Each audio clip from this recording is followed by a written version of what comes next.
Students, how are you? I hope you all are fine at your home and I think you enjoy your online classes. बच्चों, आप लोगों को जो videos आते हैं आप लोग प्लीज़ उसे वर्क भी कीजिए कंटिन्यू, है ना। थोड़ी सी रिक्वेस्ट है। अच्छा, आज हम लोग पढ़ रहे हैं हमारा सिविक्स का यूनिट नंबर 4, जिसका चैप्टर नंबर हम लोग पढ़ रहे हैं 7, जिसमें नाम था चैप्टर का अंडरस्टैंडिंग मार्जिनलाइजेशन। देखिए, मार्जिनलाइजेशन का हम लोगों ने मीनिंग प्रीवियस 2 वीडियो मैंने आपको भेजे थे, उसमें भी पढ़ चुके हैं कि क्या होता है मार्जिनलाइजेशन की। देखिए, जैसे मैंने आपको बताया था कि कुछ लोगों का ग्रुप है, मान लीजिए कि 100 या 200 लोगों का ग्रुप है, उसमें से 4 या 5 लोग जो है उनको कॉर्नर कर देना। कॉर्नर कर देना मतलब किनारे की तरफ, मतलब अलग कर देना। अब ये अकॉर्डिंग टू कस्टम भी हो सकता है, अकॉर्डिंग टू रिलीजियस हो सकता है, अकॉर्डिंग टू लैंग्वेज हो सकता है, अकॉर्डिंग टू स्टेटस हो सकता है ना। तो उनको अलग कर देना, ये क्या हो जाता है, एक तरह का मार्जिनलाइजेशन हो जाता है। कॉपी, मैंने एक एग्जाम्पल भी आया था हमारे कि नोटबुक होती है, नोटबुक में जो साइड में प्लेन वाला जो पोर्शन होता है जहाँ पर कुछ लिखा नहीं जा सकता, लेकिन वो पार्ट तो है, कॉपी का एक पार्ट है, पेपर का एक पोर्शन तो है, लेकिन हम लोग उसे यूज़ नहीं कर रहे हैं। उसे वो जो मार्जिन दिया हुआ है साइड में, उसे हम लोग यूज़ नहीं कर रहे हैं। और कर भी रहे हैं तो बहुत रेयर केस में कि या तो हम लोग नंबर्स लिख रहे हैं उस पर, है ना, और या फिर कोई सिंपल सा कोई डॉट लगा रहे हैं या कोई साइन लगा रहे हैं, है ना। तो जस्ट लाइक इट कि यहाँ पर भी सेम यही बात अप्लाई होती है कि जो मार्जिनलाइजेशन होता है वो क्या होता है कि समाज में जो लोग तो हैं लेकिन उनकी कोई गिनती नहीं है, ठीक है।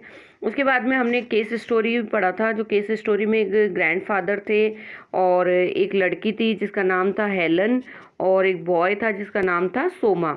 तो इन लोगों ने अपने ग्रैंडफादर से उनके टाइम की स्टोरी सुनी। उन्होंने बताया कि कैसे हम लोगों की ज़मीनें छीन ली थी और हम लोगों को बेघर कर दिया था और बहुत कम रुपए में हम लोगों से ये अधिकार छीन लिया था। अब हमारा नेक्स्ट टॉपिक आता है हु आर आदिवासीज। होते कौन है बेटा आदिवासीज, तो ये देख लेते हैं हम लोग। Adivasi is the term literally means original inhabited. जो एक्चुअल जो इनहेबिटेड होते हैं, जो जनजातियां होती है जो जंगलों में रहती है, उन्हें कहा जाता है एक्चुअल में आदिवासी, है ना। Are communities who live and the often continue to live in close association with forest. जो कंटिन्यू किस में रहते हैं, जंगलों में ही रहते हैं, वहीं पर निवास करते हैं। Around 8% of India's population in Adivasi and many of India's most important mining and industrial centres are located in Adivasis area. कि भाई देखिए, हमारे इंडिया की लगभग 8% जो पॉपुलेशन है वो कहाँ निवास करती है, जंगलों में निवास करती है, और वो आदिवासी फैमिलीज ही होती हैं। और जो आदिवासीज के इम्पॉर्टेंट जो एरियाज हैं, जो सेंटर पॉइंट है, जो जगह है, वो कौन कौन सी अंडरलाइन कर लीजिए। जमशेदपुर और रोखेला, बोकारो और भिलाई। ये जो है मेन ज़्यादा कर क्या पढ़ते हैं, ये इधर की तरफ पढ़ते हैं। जैसे भिलाई है ये सब यूपी की तरफ पड़ेगा, जमशेदपुर है ये इधर झारखंड की तरफ पड़ेगा, है ना। तो ये वाले जो सेंटर पॉइंट होते हैं, ये जगह जो है यहाँ पर आदिवासी ज़्यादा मिलते हैं, क्योंकि इधर क्या है, बहुत डेंसिटी है फॉरेस्ट की, मतलब घने जंगल पाए जाते हैं। Adivasis are not homogeneous population. इनके ज़्यादा कोई घनत्व नहीं होता है। There are over 500 different Adivasi group in India. लगभग 500 तरह के आदिवासी ग्रुप जो है हमारे इंडिया में पाए जाते हैं। Adivasis are particularly numerous in state like Chhattisgarh, Jharkhand, Madhya Pradesh, Orissa, Gujarat, Maharashtra, Rajasthan, Andhra Pradesh, West Bengal, in the north eastern state, in Arunachal Pradesh, Assam, Manipur, Meghalaya, Mizoram, Nagaland and Tripuras. कि यहाँ पर जो है कई तरह की प्रजातियाँ जो हैं इनकी पाई जाती है। A state like Orissa is home is the more than 60% tribal group. सबसे ज़्यादा जो है उड़ीसा में 60 जो तरह की डिफरेंट जनजातियाँ पाई जाती है। Adivasi societies are also most distinctive because there is the often very little heredity among them. This makes them radically different from the communities organized around principles of जाति वर्ण और दीज ऑफ द वर्ण like rule by the Kings. ये लोग क्या करते हैं, जाति वर्णों पर आधारित होते हैं, जैसे कि जो किंग के टाइम में जो चलता था कास्ट सिस्टम, वही चीज़ होता है। और आदिवासी सोसाइटीज़ जो होती है वो मोस्ट डिस्टिंक्टिव होती है, क्योंकि इनका जो बहुत कम इनकी क्या होती है, हायरार्ची होती है, इसी वजह से, ठीक है। तो आदिवासी जो होते हैं वो range of the tribal religions that are the different from Islam, Hinduism and Christianity. ये धर्म को बहुत कम मानते हैं, रेयरली मानने वाले होते हैं। ज़्यादातर ये लोग क्या मानते हैं, ज़्यादातर आप लोग को पता है नहीं, बलि देना और इस टाइप की पत्थरों की पूजा करना, यही चीज़ मानते हैं, पेड़ों की, मतलब नेचर से ज़्यादा रिलेटेड होते हैं। ये जो प्रकृति होती है ना, प्रकृति से ज़्यादा टच में होते हैं। These often involve the worship of ancestor villages and nature spirits, last associated with the residing in the various site of the landscape। भाई मैंने बताया ना अभी कि ज़्यादातर किसको मानते हैं, प्रकृति में ही विश्वास रखते हैं। प्रकृति में विश्वास जैसे कि माउंटेन स्पिरिट्स, ये लोगों का मानना होता है कि जो माउंटेन्स है, पहाड़ों में आत्मा है, रिवर्स में है, एनिमल्स में है, एक्सेट्रा। ठीक है।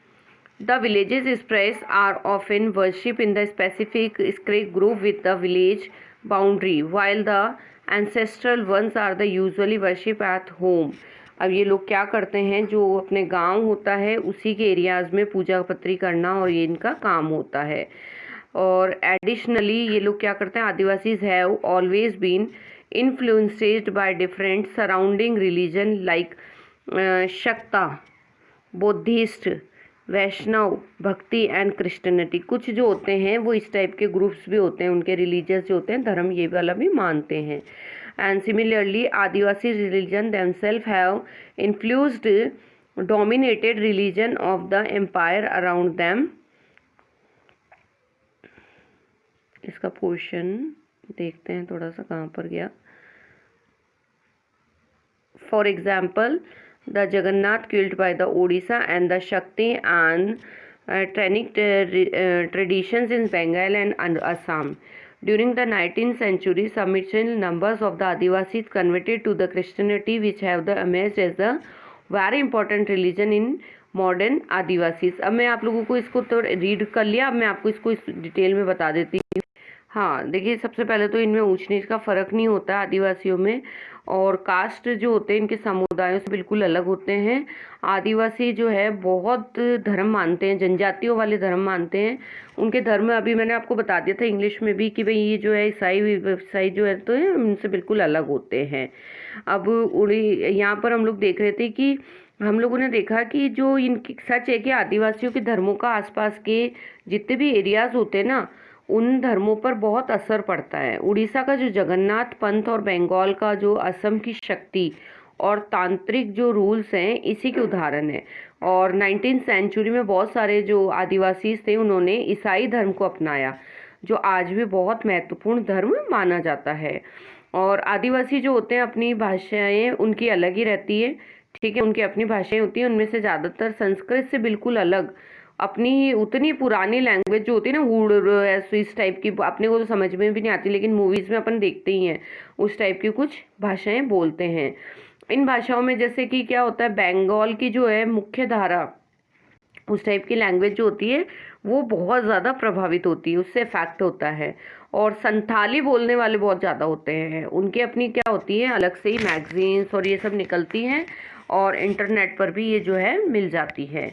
अब क्वेश्चन आता है भाई आदिवासीज और उनकी जो डिफरेंट छवियां हैं, उनके जो इफ़ेक्ट्स हैं वो क्या क्या है। देखिए कि हमारे देश में जो आदिवासियों को एक ख़ास तरह से पेश किया जाता रहा है, स्कूल के प्रोग्राम्स में, गवर्नमेंट प्रोग्राम्स में और बुक्स में, फिल्म्स में, इनमें ना हमेशा इनको एक तरह से पेश किया जाता है।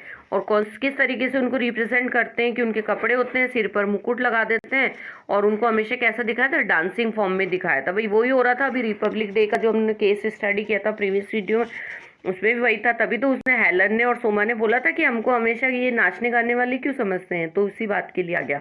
तो ऐसा ही दिखाते हैं। इसके अलावा क्या होता है, उनकी ज़िंदगी की सच्चाई के बारे में बहुत कम लोग जानते हैं, इसीलिए बहुत सारे लोग है ना इस गलतफहमी का भी शिकार हो जाते हैं कि उनका जीवन बहुत ही आकर्षक होता है और पिछड़ा हुआ होता है, जबकि ऐसा नहीं है। उन लोगों का भी लाइफ जो है हमारे जैसी ही होती है, लेकिन हाँ बस ठीक है, लैंग्वेज का और उनके कस्टम का थोड़ा डिफरेंट है, इसीलिए हमको लगता है।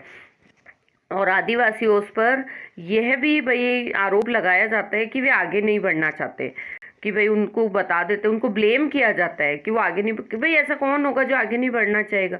सब चाहते हैं कि हमारी लाइफ में कुछ डिफरेंट हो, बहुत हमारी लाइफ ग्रोइंग करें, ग्रोथ करें। तो बहुत सारे लोग पहले ही मान लेते हैं कि वे बदलाव या नए विचारों से दूर रहना चाहते हैं, लेकिन ऐसा नहीं है। और क्लास 6 की बुक में आप लोगों ने पढ़ा भी था कि जो ये ट्राइबल्स होते हैं, जो ये जातियां होती हैं, इनको बनी बनाई छवियों में देखते चले जाने की वजह से इस तरह के समुदायों के साथ में किस तरह से डिस्क्रिमिनेशन होता रहता है। अब आते हैं आदिवासीज और उनकी ग्रोथ में, कैसे उनको विकास किया जाता है, डेवलपमेंट के बारे में यहाँ पर हम लोग थोड़ा देख लेते हैं। तो आपने देखिए कि हिस्ट्री की जो बुक में पढ़ा होगा कि भारत में जितने भी, हमारे इंडिया में जितने भी साम्राज्य हैं, एम्पायर्स हैं, और उनकी जो सिविलाइजेशंस हैं, उनके जो उसके विकास में जंगलों का बहुत महत्व रहा है। भाई फॉरेस्ट से रिलेटेड जरूर रहे थे, है ना। और लोहे, तांबे और सोने चांदी के जितने भी अयस्क थे, कोयले और हीरे, कीमती इमारती लकड़ी, ये सब कहाँ से मिलता है? ऑब्वियस सी बात है, सब जंगलों से ही मिलता है, फॉरेस्ट से ही गेन किया जाता है। इसके अलावा जीवन में आगे बढ़ते रहने में जंगलों का बहुत बड़ा योगदान रहा है ना। तो इन्हीं जंगलों से बहुत सारी रिवर्स निकलती है, पानी मिलता है। और अब तक तो आपको समझ में आ रहा होगा कि जो जंगल होते हैं वो हमारी हवा और पानी की उपलब्धता और गुणवत्ता की गहरे तौर से हम लोगों को प्रभावित करते हैं। बिल्कुल सही बात है। अब देखिए 19वीं सेंचुरी में आखिर तक जो हमारे देश था उसका बड़ा हिस्सा कौन था? जंगलों से ढका हुआ था।